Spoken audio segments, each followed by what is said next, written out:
explicar sobre esse assunto. Os grupos de apoio, dois senhores chamados de Bill e Bob, que iniciou os grupos de apoio, eles criaram duas palavras simbólicas, adicto e adicção.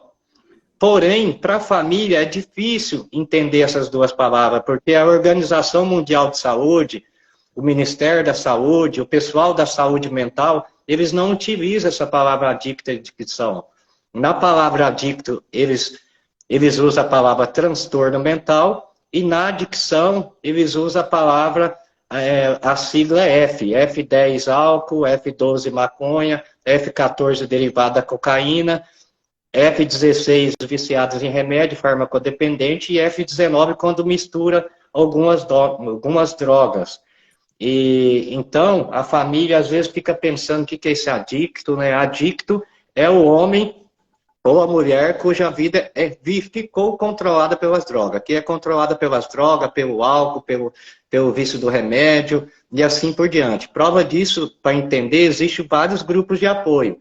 O Narcóticos Anônimos é para quem é dependente químico, né, de drogas. O Alcoólatras Anônimos é para quem é dependente de álcool, mas existem vários grupos de apoio, de pessoas viciadas em sexo, pessoas viciadas em jogos, né? Existe o grupo de apoio da família que sofre com problemas, com pessoas que têm droga.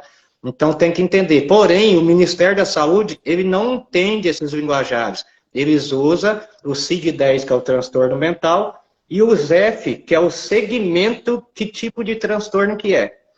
Um exemplo, a pessoa tem um transtorno mental, porém ele é alcoolista. Então vai estar lá CID-10, F10. A saúde entende pelo Código de Identificação de Doença, pelo Código Internacional de Doença. Por isso que chama Organização Mundial de Saúde, porque existe um Código de Identificação de Doença ou Código Internacional de Doença. Os grupos de apoio não gostam muito desse termo, porque ele é meio pesado, transtorno mental, né, uso de substância, depressão, bipolar, traços de esquizofrenia, TDAH, entre ninfomaníaco, creptomaníaco, né, pessoas viciadas em jogos, assim por diante. Então eles não gostam muito desse termo, eles gostam mais de usar a palavra adicto e adicção, que é o adicto na ação do seu vício, né.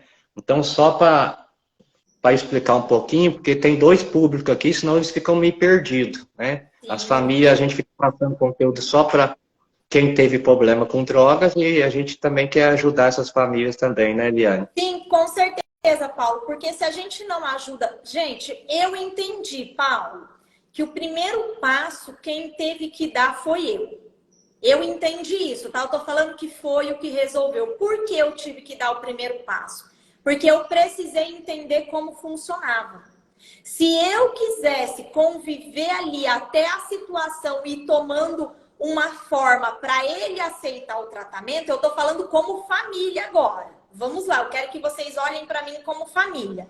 Eu tive que buscar uma ajuda. Então, eu tive que entender o que era, tudo que o Paulo falou assim, adicção, adicto, o que estava causando na minha vida, se eu estava ali codependente, o que a química causava na vida dele. Então, eu tive que ir vendo tudo isso daí e entendendo. Então, para as famílias, não vai adiantar, pelo menos o que eu vivi, o que eu passei, Paulo, não vai adiantar você não entender sobre o assunto e simplesmente você buscar só o tratamento para a pessoa que está passando pela dependência. Isso aconteceu comigo.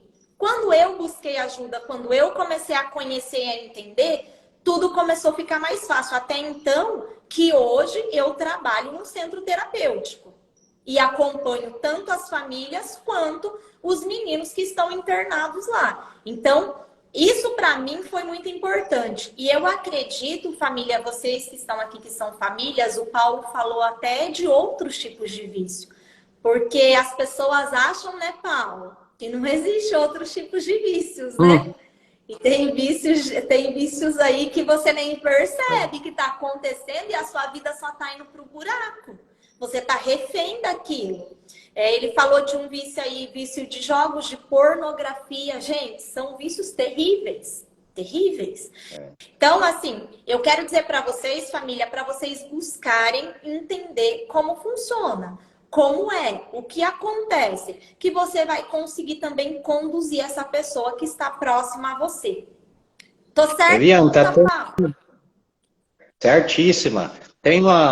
A Tamires está perguntando uma pergunta que foge do tema, mas eu vou tentar responder um pouco Vamos lá. rapidinho para não sair fora do tema, porque o tema aqui é comportamentos e pensamentos na formação do indivíduo, na infância, que indica que essa criança precisa de ajuda antes de conhecer a substância.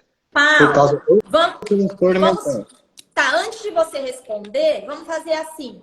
Vamos ver se a gente consegue colocar. Eu vou adicionar aqui, vai falando aí, comportamentos. Vamos tentar resumir, será que a gente consegue? Comportamentos e... Pensamentos na infância, né, que já indica que essa pessoa tem um transtorno mental, ou simbolicamente seria a palavra adicto, né, já tem comportamento adictivo, e que provavelmente ela vai entrar na adicção por meio de compulsão e obsessão por algum vício. Ou qualquer substância que altera a mente e o humor. Tá. Qualquer substância. Eu tô colocando aqui, comportamentos e pensamentos na infância que indicam que elas têm O transtorno mental e algum segmento que pode até levar ela ao uso de substâncias que alteram a mente e o humor.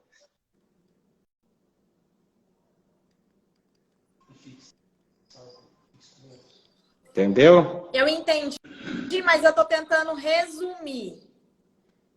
Ó, eu vou colocar assim, comportamentos e pensamentos que levam elas ao transtorno que podem levar à adicção. Isso, ó. Eu coloquei aí o tema aí, ó. Você já colocou? Coloquei aí agora. Então, espera aí. Então, coloque ele fixado. Se já ajuda, peraí que o auxiliar Fábio aqui vai me ajudar. Pede ajuda dos universitários. A nossa profissão e tanta doença, a palavra principal sempre é o pedido de ajuda. Sempre. Sempre. Gente, ô Paulo, mas isso até até nos meus atendimentos. E eu falo muito isso no meu Instagram, que é a minha rede social, que o pedido de ajuda é a primeira coisa. Gente, aprendam a pedir ajuda. Aprendam. Vai mudar a sua vida. Deixa eu só responder a pergunta da Tamires, para ela não ficar chateada com a gente. A Tamires pergunta por que o usuário de cocaína fica tão agressivo ou nervoso. Só para explicar um pouco melhor, toda substância tem esse tipo de comportamento. Alguns mais graves, alguns mais leves. Depende da ocasião. Se ele está com vontade de usar, ele vai gerar irritabilidade. Né? Ou se ele está no uso também, vai gerar irritabilidade se ele estiver no uso. Por quê? Porque qual que é o poder... não gosto de falar essa palavra. Qual que é o poder maldito da droga? É congelar o sentimento e a consciência da pessoa. A pessoa vira pensamento. Como se fosse um robozinho sem alma, sem sentimento e sem consciência. Uma pessoa sem sentimento, sem consciência, ela vai ter uma fala raivosa, ela vai ter uma fala que magoa, ela vai ter uma fala que machuca, ela vai ter uma fala um pouco mais agressiva. E por a droga congelar o sentimento e as emoções, ela fica parecendo que é tipo uma pessoa que não tem amor. Mas esse é o maldito poder da droga, congelar o sentimento da pessoa. E a fala dela fica um pouco desconfortante para quem está participando, quem está perto dessa pessoa que é usuária ou que tem qualquer tipo de vício.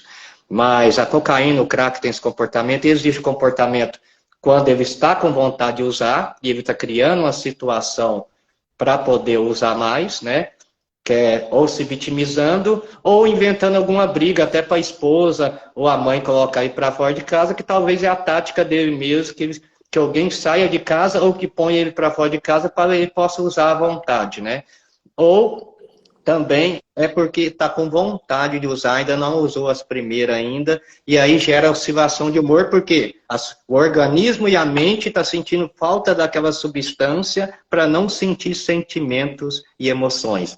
E aí ele não quer sentir sentimentos e emoções, está acostumado a congelar ela, não quer ficar sensível e ele está atrás da substância para congelar. E nessa gera oscilação de humor e a irritabilidade. E aí, infelizmente, só sobra o próximo, o mais próximo. Mamãe, esposa, filhos e irmãos. Ô, Paulo, posso completar? Claro, fica à vontade. E quando a Tamires falou aí, por isso que eu falei muito sobre nós conhecermos, porque se você sabe conduzir uma pessoa que está passando por esse vício, você vai ver que essa pessoa ela vai ficar mais calma, mesmo usando e mesmo estando naquela fase da abstinência quando você sabe conduzir. Não que ela não vai ter o comportamento. Não é isso. Você vai conseguir compreender o que está acontecendo e conduzir a situação de uma forma diferente. Por isso que eu estou falando que a família, quando a família entende e conhece a fundo, é muito importante tudo isso. Porque vocês vão saber conduzir a situação até chegar no ponto do tratamento aí mesmo da pessoa que está passando pela dependência. Verdade, verdade.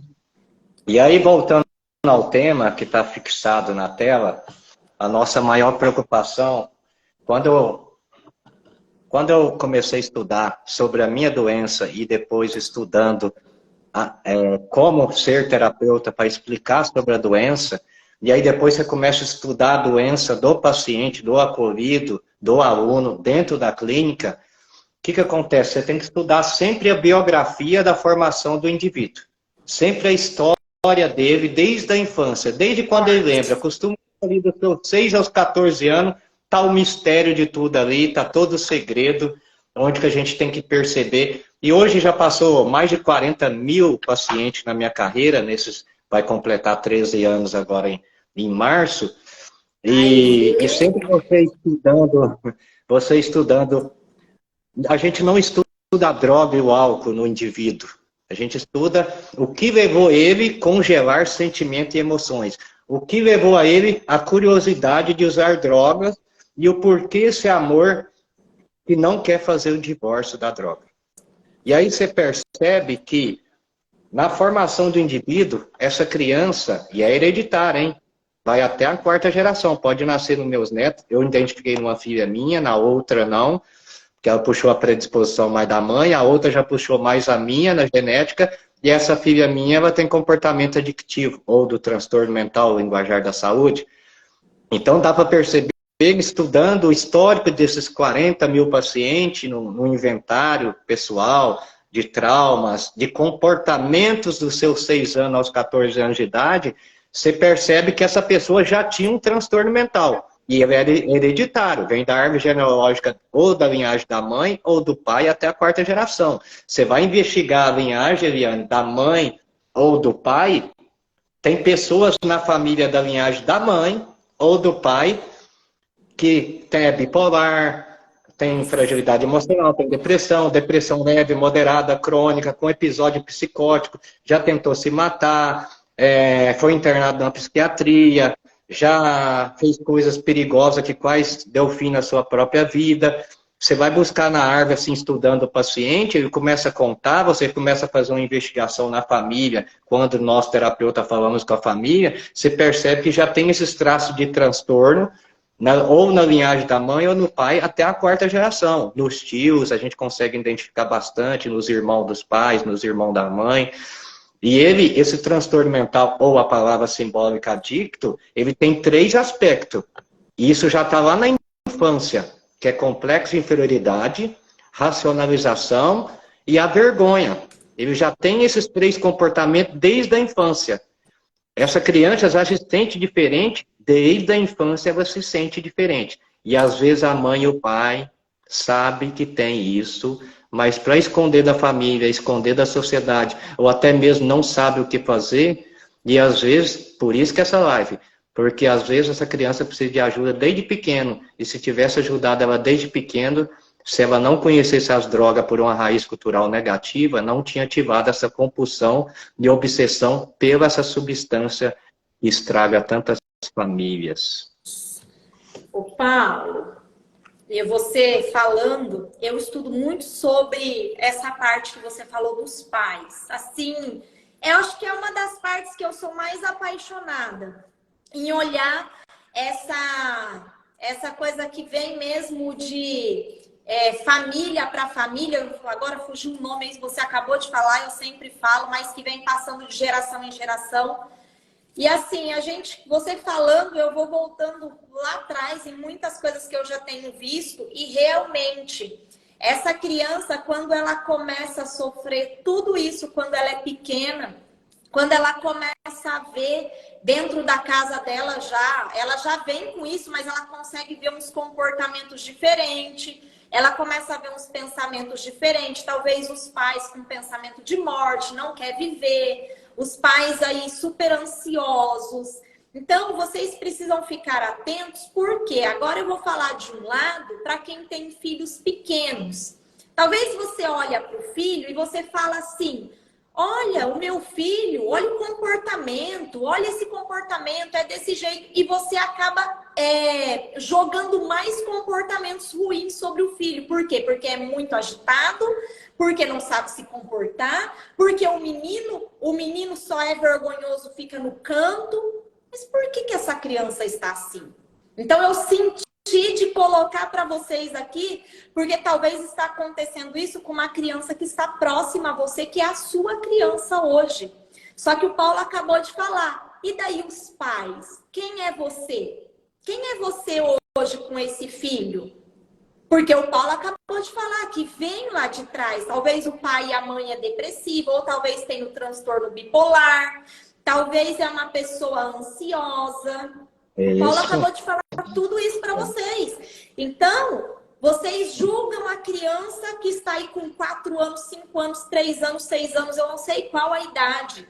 Só que qual o motivo dessa criança estar desse jeito? Porque lembra que o Paulo começou falando para vocês assim, nós não estudamos primeiro, nós não olhamos primeiro a droga. Não é a droga, é o que aconteceu lá atrás para essa pessoa chegar até a droga. É aí que tá o X. Se nós não resolvermos o problema que vem lá de trás, a gente não vai conseguir resolver problema nenhum. Então, o Paulo acabou de falar para vocês, e vocês talvez hoje tenham uma criança aí do seu lado e você não sabe o motivo que ela está assim. Olha também para você. Olha para você e, consequentemente, para a criança, para que você venha tratar essa criança. Vamos lá, Paulo. Vai lá. Legal. Muito bom que você foi falando, já foi surgindo um monte de coisa na minha cabeça, porque você muito me ajuda no dia de hoje. Luciane, minha melhor amiga, que está aqui presente, estou muito feliz. Eu vou tentar segurar para não emocionar, porque a Luciane é uma pessoa que trabalha com ibogaína, né? É um outro método também. E é uma pessoa que eu tenho amizade há muito tempo. Na época que eu estava começando, eu me lembro, ela me arrumou um emprego numa clínica de alto padrão, que é muito importante, porque hoje você falou de ansiedade, você falou de alguma coisa, já vinculei a Luciane, que minha cabeça não está parando aqui de pensar. E prova disso, quando eu fui trabalhar numa clínica de alto padrão, lá tem pessoas internadas viciadas em tramal, diazepam, viciado em jogos, né, com problema de ansiedade, porque o transtorno mental tem todos os segmentos, tem muitos tipos de segmentos que é definido em IF, né, o CID-10, F número tal, CID-10, F número tal, né, tem o F da esquizofrenia, que é CID-10, F20, né, tem o do cleptomaníaco, que é aquela pessoa rica que tem mania de roubar coisas na casa dos outros. Tem um F para tudo quanto é coisa. Tem o F do TDAH e assim por diante, né? Do déficit de atenção e assim por diante. Então, existe realmente o transtorno e o seu segmento. Uma das maiores perguntas que os pacientes me fazem dentro da clínica, em reuniões, Paulo, se nós não tivéssemos conhecido o álcool e a droga, o que teria acontecido com a gente? Algum médico, algum psicólogo, algum psiquiatra, ou qualquer especialista na área da saúde mental, por certo, ele ia dar uma patologia para nós que nós tinha depressão, ou era imperativo, ou era bipolar. Porque essa fragilidade emocional sentimental ela já habitava em nós muito antes do uso de droga, muito antes de conhecer a droga e saber que ela existia na formação do indivíduo. Eu me lembro, e nos estudos que a gente faz nesses 40 mil pacientes, que é chamado aqui de quarto, quinto passo, mas na verdade é uma biografia da história de traumas, história de potencializações de traumas emocionais, você percebe que ele teve o mesmo trauma que uma outra criança que não tem um transtorno. Mas a dor emocional e sentimental, nesse que tem um transtorno mental, é como se fosse uma gaiola emocional com as grades ao contrário, espetando aquela pessoa emocionalmente, sentimentalmente. A dor é 10, 20 vezes maior. Então, por certo, se nós não tivéssemos, eu que sou portador dessa doença, não tivesse conhecido a dependência química ou o alcoolismo, por certo, nós ia ser uma pessoa depressiva, ou bipolar, ou imperativa, com muito complexo de inferioridade, racionalização, timidez e vergonha. Mas aí, quando a gente conheceu a substância, a gente percebeu que quando usa a substância, congela o quê? O sentimento. E aonde que é a nossa maior deficiência? Na inabilidade de enfrentar sentimento. Muitos aqui não sabem, a maioria de usuários de droga e álcool vai para um grupo de apoio, não é para aprender a parar com droga, ele vai para partilhar o sentimento para não deixar virar cúmulos de sentimento, 2, 3 dias de sentimentos mal resolvidos. Ele vai no grupo dia após dia para partilhar o sentimento, para diminuir a inabilidade de enfrentar sentimento, para criar habilidade com sentimento e não deixar virar como sentimento, que a gente chama de identificar um sentimento, nomear um sentimento e motivar um sentimento. Que na programação neurolinguística é autoconhecimento, autocontrole e automotivação. Então, se nós não tivéssemos conhecido droga ou álcool, qualquer substância, até a farmacodependência, viciada em remédio, por certo, ia ter algum diagnóstico para nós, alguma patologia de depressão, bipolar, hiperatividade, déficit de atenção, e assim por diante. Muitas famílias se enganaram, chega muitos pacientes internados aqui e pensa que ele tem depressão, né? Porque em algum momento a família tentou ajudar na infância e foi diagnosticado um outro tipo de segmento do transtorno, que não era. E aí ele chega falando, acreditando que ele tem depressão. E você vai ver que ele é bipolar, você vai ver que ele é imperativo, ou que ele é ansioso. E aí ele conheceu a substância e viu que congela esse tipo de transtorno, congela e anestesia esse tipo de sentimento. E aí eles preferem não sentir sentimento. Paulo, gosta de não sentir. Vou colocar aqui. Por que tudo isso que o Paulo está falando? Porque o ser humano, ele tem muita dificuldade em sentir dor. Então, o que ele quer fazer? Anestesiar a dor. Por que o ser humano não pede ajuda? Ele tem a tendência de não pedir ajuda. Porque quando eu peço ajuda, eu vou mexer na ferida. Quando eu mexo na ferida, dói. E se a ferida dói, eu não vou mexer, vou deixar estacionada. Isso acontece, gente, nem é consciente. É o seu eu aí agindo inconsciente. Então, que fiquem muito claro para vocês, você fala, mas a pessoa não quer ajuda e não é só isso. Por isso que eu estou falando para vocês. Procurem ajuda as famílias também muito. Por quê? Porque a pessoa não quer mexer na ferida. Continua aí, Paulo. Desculpa. Eu tenho uma reflexão que eu falo. Aqui está um pouquinho fresquinho, mas vamos fingir que está um calor de 40 graus, 33 graus aí. E a gente está todo mundo desprovido. E de repente vem um frio de 5 graus abaixo de zero e pega a gente desprevenido. E a gente não está preparado para sentir aquela dor, aquele desconforto, e de repente ele vem, né?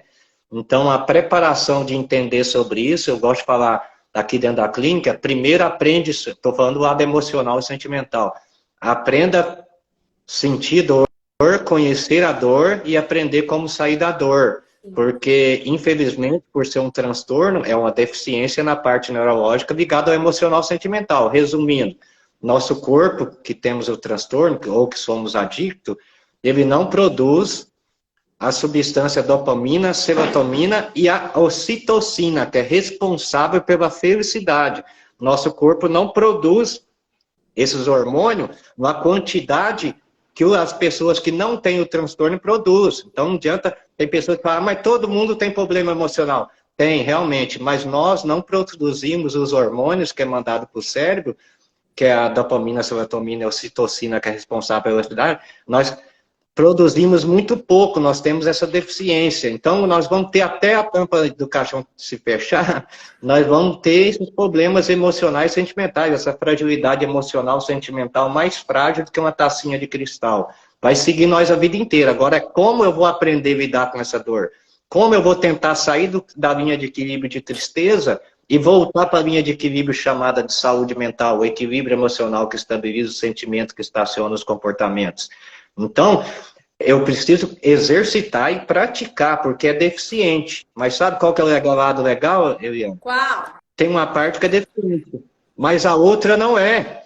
E o nosso cérebro é poderoso. A parte que não é deficiente, se ela for treinada, exercitada e praticada, ela começa a fazer a função daquela que é deficiente. Essa é o sentido que as pessoas conseguem viver em recuperação. Começa a criar habilidade com os sentimentos, se libertar de traumas emocionais, treinando a parte que não é deficiente. Se não aprender a fazer isso, não há recuperação e não há saúde mental, equilíbrio da saúde mental. Quem é o portador do transtorno? Quem pegou a palavra que o Paulo falou aí? Treinamento. Gente, treinamento. Pega essa palavra e grava aí. Ele vai falar várias palavras-chave. Pode ir, Paulo. Tem uma pergunta? Espera que meu ajudante aqui, que o menino é novato na internet aqui. No Instagram, né? Tem um filho de 11 anos, ele não gosta de socializar. Aí, né? Aí tem que tirar um pouquinho do coração de mãe, né? Porque ele já conhece o mapa do coração da mãe, sabe se vitimizar ou minimizar, ou fazer que a psicologia chama, na terapia racional emotiva, de rebeber lado infantil imaturo. A mãe vai falar, então fica em casa mesmo. Não, tem que exercitar, praticar. A Eliane falou, e agora? Exercitar e praticar. É necessário que você mantenha a manutenção para que ela vira duradoura e contínua. Você tem que ir ao grupo de apoio. Ah, mas ela está falando um filho de 11 anos. 11 anos. Então pode buscar na biografia, na árvore genealógica da sua linhagem ou da linhagem do marido, pode procurar que tem pessoas que têm um transtorno em algum segmento, ou depressão, né? Porque o transtorno mental ele tem 3 aspectos: complexo de inferioridade, racionalização e vergonha. Pensa uma pessoa que tem uma deficiência que ele racionaliza coisas demais que as pessoas estão pensando dele, que acha que ele é o patinho feio. Imagine ele com complexidade, que ele acha menor, né? E acha pior do que as pessoas. E aí, gerando essa racionalização com complexo de inferioridade, imagina o tamanho da vergonha dessa criança. E aí ele vai ter dificuldade de socializar mesmo. Aí, então, ele precisa de ajuda, precisa procurar um psicólogo bom, uma terapeuta boa, tá aí a doutora Eliana aí, né? É disponível. E eu não faço trabalho com crianças dessa idade, eu estou dando só as dicas dos estudos aqui, de todos os usuários de álcool e droga, ou de qualquer tipo de vício, essa é minha profissão, essa é que eu me especializei sobre o assunto, mas todos que a gente buscou o histórico, começou aí dos seus 6 aos 14 anos. Ela está preocupada com um filho de 11 anos, Eliane. Então, ela já percebeu que ele tem dificuldade, é porque tem nele a racionalização, complexidade e a vergonha. Imagina uma pessoa com complexidade e racionalização, a vergonha dela vai ser triplicada. Então, ela vai ter dificuldade de ter amizade, dificuldade de estar no meio das pessoas, dificuldade de arrumar emprego no futuro, dificuldade de frequentar uma faculdade. Tudo ele vai ter medo do novo devido à sua racionalização, complexidade e a grande vergonha. Ô, Paulo, você falando, eu atendo hoje, eu tenho um paciente meu que ele tem 11 anos até hoje, mas não é desse paciente que eu vou falar, não. Tem um paciente que eu estou atendendo hoje, assim, para mim ele é muito jovem, né? E 22 anos e ele não consegue ainda essa postura de enfrentamento da vida. E assim, gente, é complicado, não é um caso assim que você fala assim para a pessoa, vai lá e faz e pronto, acabou. Não é dessa forma, você precisa mostrar para a pessoa o motivo, o que aconteceu, da onde vem.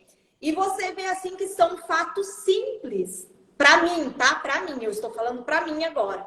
São fatos simples, só só que essa pessoa ela não consegue ter postura de enfrentamento da vida. Vem um problema que você vê que ele é mínimo, ele é básico, só que a pessoa não consegue enfrentar aquele problema. Então, ela está agindo lá naquela criança infantil que entra, né, o rei bebê, e ela está agindo naquela criança infantil, só que num corpo de adulto já. Então, eu quero dizer, né, a Gi colocou aí pra gente, a Giovana colocou, procure sim ajuda, Gi, porque ele também está sofrendo. Você já diagnosticou que ele é essa criança que ele não consegue socializar. E a gente pode trazer, eu acho que, eu não sei, Paulo, se você consegue entrar nesse assunto, hoje não dá pra gente falar, mas a gente pode trazer esse assunto sobre TDAH, deficiência de atenção. Eu não sei se você consegue entrar nesse assunto também, para a gente trazer, a gente traz um outro dia. Mas o que eu quero dizer para você, agora esse outro paciente meu de 11 anos já é outro fator, outra questão, também coisas pequenas, só que aí eu já percebi outro segmento, Paulo. Então, assim, é muito... Como que eu posso te dizer? É muito particular. Sabe por quê? É muito particular e muito de pessoa para pessoa. Porque um dos meus pacientes, que é esse de 11 anos, já é totalmente diferente, porque o menino não guarda nada dentro dele, só que tem um pontinho que está acontecendo, que está tirando ele um pouquinho do caminho. É muito pequeno. É que eu não posso abrir, tá, gente? Eu não posso falar. Tem coisa que a gente não pode falar, a gente não pode expor. Mas eu tô dizendo para vocês que tem um de lá, seus 20 e poucos anos, que não consegue socializar, que é totalmente assim na criança, o corpo de criança, e tem um que é criança, já consegue estar com todo mundo, já consegue falar, não guarda nada dentro dele, mas tem um pontinho nele que está precisando aí ser mexido. Vamos lá, Paulo. A Gi fez uma pergunta um pouco difícil, foge um pouquinho da nossa área, mas como eu falei, eu trabalhei muito em clínicas de alto padrão, onde que, por ser de convênio, Unimed, Bradesco, esse tipo de convênio, e chega pessoas com outros tipos de transtorno que não é o uso de droga e álcool. Eu agradeço a Deus muito por isso, porque isso agregou na minha experiência, no meu conhecimento, e até mesmo para buscar outros tipos de perfil que fugia da minha área. E eu não tive o teste com criança de TDAH criança, mas todos eles foram de maiores, né, que eu encontrei. E eu tive tempo, né, de fazer uma biografia também do passado deles, da infância. E o transtorno déficit de atenção e hiperatividade, tem um psicólogo e um psiquiatra muito experiente, falou para mim, é como se fosse um motor de Santana dentro de um Fusquinha, né? A mente deles são muito acelerada mesmo, os pensamentos deles são muito rápidos, eles são muito criativos, mas eles se perdem de tantos pensamentos que são, e tão grande, tão rápido que são acelerados esses pensamentos, e eles acabam, modo de falar, tocando de roda e não conseguem terminar todos que começou. E às vezes, quando gera muita criatividade neles, gera uma irritabilidade neles, eles ficam um pouco nervoso, ansioso, e aí eles ficam um pouco meio aéreo. Eles ficam um pouco meio aéreo quando todo esse tipo de transtorno gera ao mesmo tempo neles. Mas falando o que eu percebi desse perfil de paciente, né, de acolhido, né, de aluno, eu gosto de chamar mais de aluno, que são as pessoas bem carentes, que sempre estão demonstrando, querendo demonstrar a sua inteligência, porém sempre eles têm muitos planos ao mesmo tempo, né? E aí eles querem explicar, e como a mente deles pensa tantas coisas ao mesmo tempo, nós que pensamos um pouco não tão acelerado quanto eles, às vezes não entende ele, né? Pensar, esse menino está falando um monte de groselha, e na verdade a mente dele é muito mais rápida do que a nossa, muitas vezes, e às vezes nós que não entendemos eles. E é difícil isso, porque ele acaba sofrendo também, gerando um complexo de inferioridade, pensando, poxa, ninguém me entende, né? Mas na verdade nós não acompanhamos, né? Tanto que os pensamentos deles são acelerados na criatividade, por mais que tanta criatividade poupa eles, dificulta eles de fazer metas por metas, né? Eles pensam muito ao mesmo tempo e não conseguem ter começo, meio e fim em cada metas, mas é mais ou menos isso, tá bom? E por isso que o Paulo falando aí, por isso que a gente precisa entender algo. Nós não somos pessoas iguais. Geralmente você vai estar com pessoas ao seu redor que é diferente de você. Um pensa mais rápido, o outro pensa mais devagar, o outro consegue executar, começa e termina, o outro começa, por que ele não consegue terminar? E isso é muito importante, porque várias coisas que acontecem ruim de você não conseguir lidar com alguém é porque você não entende como ela é. Você não entende de que forma que ela é. Só que ela é diferente de você. Foi o que o Paulo falou. Essa pessoa, ela pensa tanto, que talvez você acha que é você que tá certo, que é... E não é, nenhum dos dois está certo, nenhum dos dois está errado. Só que um pensa muito, o outro, a mente dele já é mais devagar. Então, Paulo, isso é muito interessante, eu vejo muito isso, e quando você começa a entender como um funciona e como o outro funciona, nós colocamos aqui comportamentos e pensamentos. Quais são os meus comportamentos? Eu vim de uma família, de uma estrutura familiar lá atrás, uma árvore genealógica, mas a pessoa que está do meu lado veio de outra árvore genealógica, veio de outra família, ela tem outros comportamentos. Eu tenho certos tipos de pensamento que outras pessoas que estão próximas de mim não têm os mesmos pensamentos que eu tenho.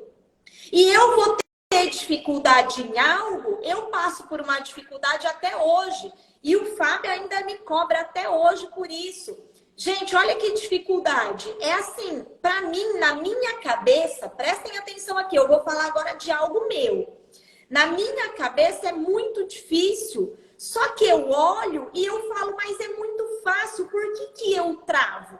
Se eu tiver hoje, eu acordei de manhã e eu tenho muita coisa para fazer, minha agenda tá lotada. Hoje, gente, eu venho trabalhando muito isso em mim, porque era muito pior. Eu estou com a agenda lotada, eu tenho muita coisa para executar. As pessoas começam a me chamar no WhatsApp ou eu preciso resolver as coisas no WhatsApp, eu travo. Eu travo.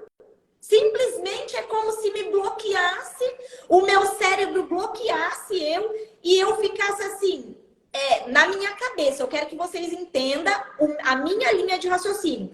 E daí, de repente, eu penso assim, se eu for resolver tudo que eu preciso no WhatsApp, eu não vou conseguir resolver o meu dia.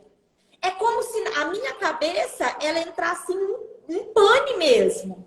Então, hoje, eu preciso me concentrar naquele momento. Presta atenção como eu cheguei. Eu estou falando agora de pensamentos. Olha, a gente está falando aqui o tema comportamentos, pensamentos e tudo mais. O que eu faço hoje, Paulo? Eu faço comigo, gente, eu estou dando esse exemplo simples. Vai pegando aí que você vai encaixar em outras áreas da sua vida, outros tipos de pensamentos. Eu faço assim, eu paro a hora que começa a acontecer isso e o meu dia, ele é como vocês estão vendo aqui. Eu acordo todos os dias, 5h30 da manhã e eu começo, porque eu tenho esse pensamento acelerado, eu sou mais acelerada, e eu começo 5h30 da manhã. E, gente, eu vou dormir, eu não gosto de dormir... eu gosto de dormir mais cedo, mas geralmente eu durmo umas 11 horas, mais ou menos. Eu até gosto de dormir mais cedo. Só que assim, eu sou do jeito que vocês estão vendo. Aí eu faço live, eu atendo o dia inteiro, eu gravo e assim vai. Só que eu preciso parar e me concentrar quando começa a chegar muita mensagem no meu WhatsApp ou eu preciso resolver as coisas pelo WhatsApp. Eu tenho que parar e pensar o que eu vou fazer agora. Eu preciso resolver as minhas coisas, eu preciso trabalhar, mas eu tenho pessoas que estão no WhatsApp, eu preciso resolver lá também. Vocês conseguem entender? Mesmo o meu pensamento os meus pensamentos sendo acelerados. Eu sou uma pessoa calma, uma pessoa tranquila, mas o meu pensamento é acelerado. Então vocês conseguem ver que todos nós passamos por algo. Só que hoje eu tenho consciência que eu preciso parar e entender como eu sou, raciocinar o que eu vou fazer para eu conseguir executar. senão eu não executo. Vai lá, Paulo. Eu fiquei sabendo, doutora Eliana, que você acorda às 5 horas da manhã e tem bastante seguidores esperando a sua primeira live do dia. Fiquei sabendo. Olha que beleza, né? Doutora Eliana com seus milhares de seguidores aí. 5 horas da manhã, já dando um pão quentinho pro povo, 5 horas da manhã, né? E realmente tem pessoas que acordam cedo em São Paulo, né? Eu sou mineiro, sou de Uberlândia, Minas Gerais. Mas eu sei que o paulista é mais trabalhador do que o mineiro mesmo. Acorda mais cedo dos metrô, dos ônibus de coleta, né? Que passa para levar para as empresas. Dizem, Paulo, que quem acorda mais cedo fica rico mais rápido. Entendeu? Então tá difícil. Então vamos lá. Só dando continuidade, que não pode fugir do tempo, né? Do tempo, dos comportamentos e pensamento na formação do indivíduo que indica a necessidade de ajuda antes de conhecer o uso de substância. Eu queria muito que a minha mãe e meu pai tivessem identificado, porque os vizinhos falavam, Viviana, os parentes falavam, esse menino tem problema, esse menino é muito elétrico, esse menino faz umas coisas meio atrapalhadinho, esse menino, ele é meio doidinho, Marilda, você precisa dar um jeito desse menino. Apanhava quase todo dia vinha com cartinha da escola, já tinha os comportamentos muito antes de conhecer droga, nem imaginava que existia droga, já tinha uns comportamentos de profissão perigo, umas brincadeiras que machucavam, umas brincadeiras nos amiguinhos que machucavam, da subir em cima de muro, em cima de telhado, em árvore grande, depois não conseguia descer, umas brincadeirinhas sem graça, qualquer coisinha gerava irritabilidade ou tristeza demais, ou raiva demais, rebeldia demais, ou tristeza demais. Porém, tadinha, minha mãe não sabia, né, com pouco estudo, não tinha entendimento do que fazer e nem percebeu que tinha. Mas eu lembro do pessoal, família, vizinho falar, eu consigo lembrar da minha infância. E eu até faço um exemplo aqui, Eliane, na reunião, quando você pega a criança pelos dois bracinhos, começa a rodar ela até ela ficar tonta, né? Você vai rodando ela até ela ficar tonta, né? Ou senão aquele ditado caçar petróleo, né? Põe o dedinho no chão e fica rodando em torno do dedinho. Então a gente pega pela mão e roda a criança. A criança que não tem o transtorno, ela costuma mandar parar. Se você tentar fazer de novo, ela vai começar a chorar e vai mandar parar. Nós que temos o transtorno, né, que não é o seu caso, nós que temos o transtorno... Eu já fiz, quando eu era pequena, eles faziam isso, eu mandava parar, eu começava a chorar e mandava parar.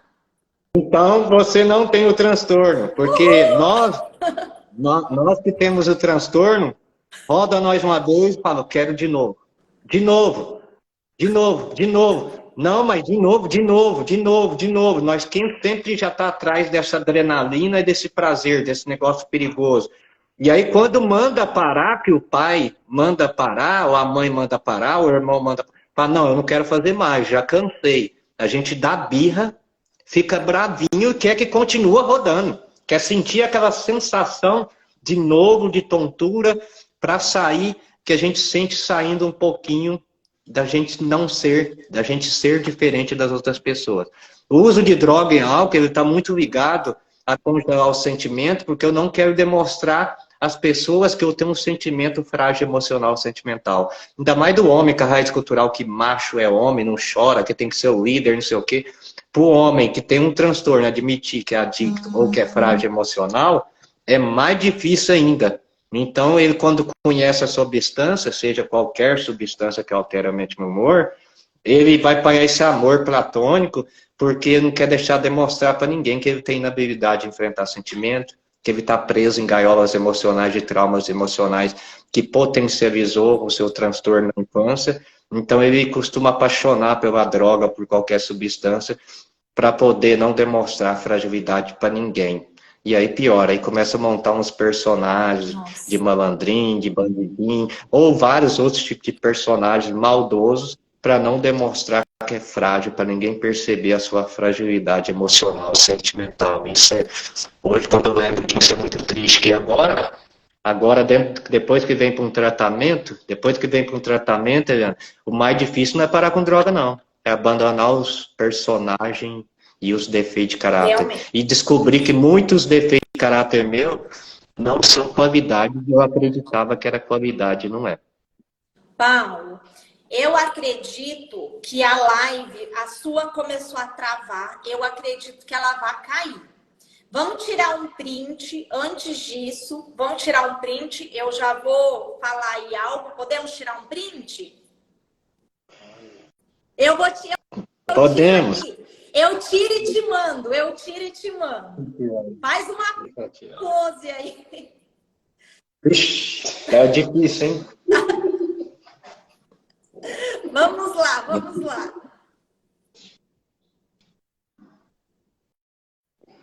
Ó, então, nós vamos voltar se as pessoas quiserem que nós voltamos, né, Paulo? Então, vocês vão colocar aí, eu quero, pode voltar. Então, vai depender de vocês agora.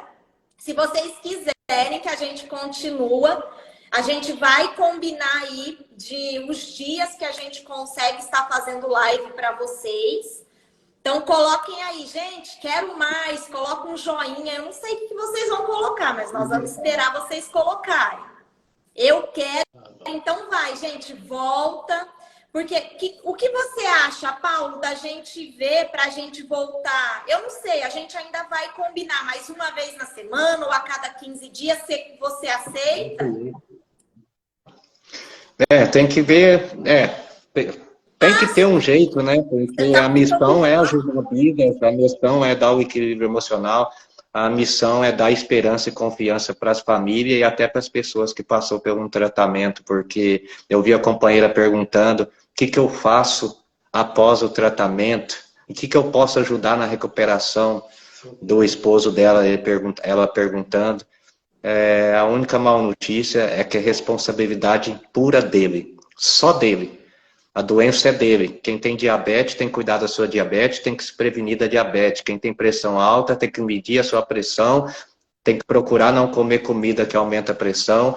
Essa doença é só minha, não é responsabilidade se eu tivesse uma esposa, nem da minha mãe, nem do meu pai, nem da minha filha. É responsabilidade minha buscar a recuperação, o tratamento no grupo de apoio, o tratamento se tiver aqui no CAPS, o tratamento se tiver dinheiro procurar um psicólogo, um terapeuta, um psiquiatra, é responsabilidade específica. Mas o adicto, quem tem um transtorno mental, tem um costume, Eliana, de colocar essa responsabilidade na mão da esposa, da mãe e do pai. E aí elas começam a sentir um sentimento de culpa e fica achando que tem a obrigação e que precisa fazer isso pela pessoa que está tendo problema com álcool e droga.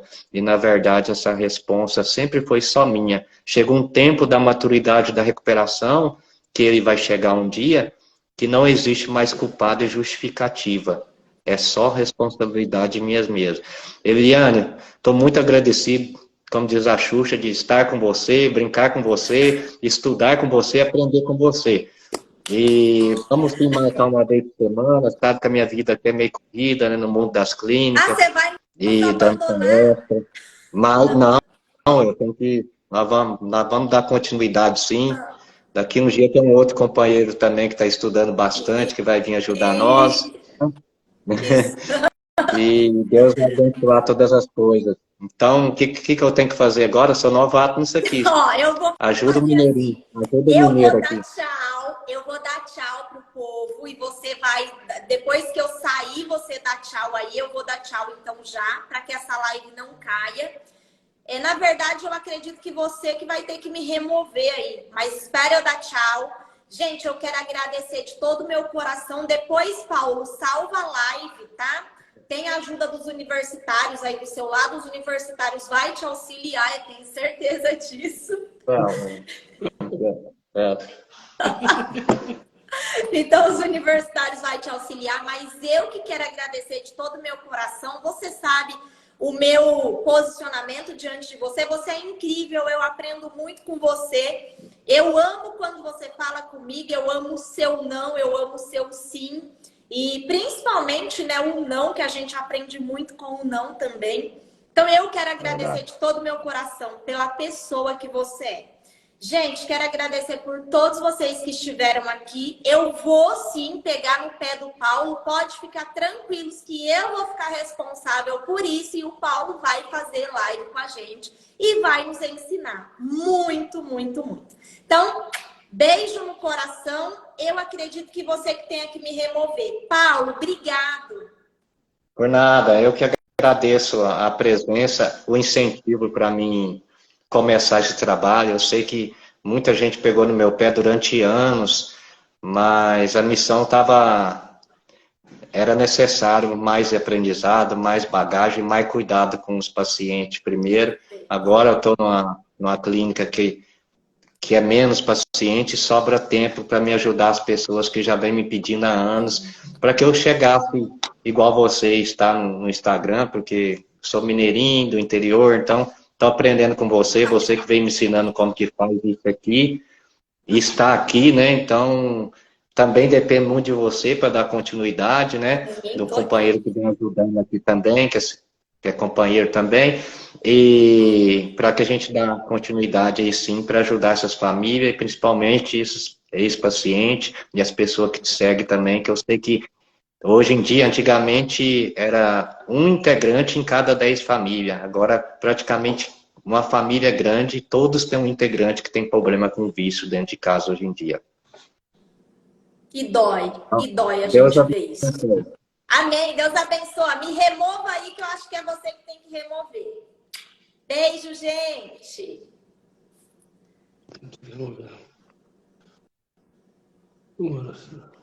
Eu vou sair aqui. Deixa eu ver se eu consigo. Conseguimos aqui.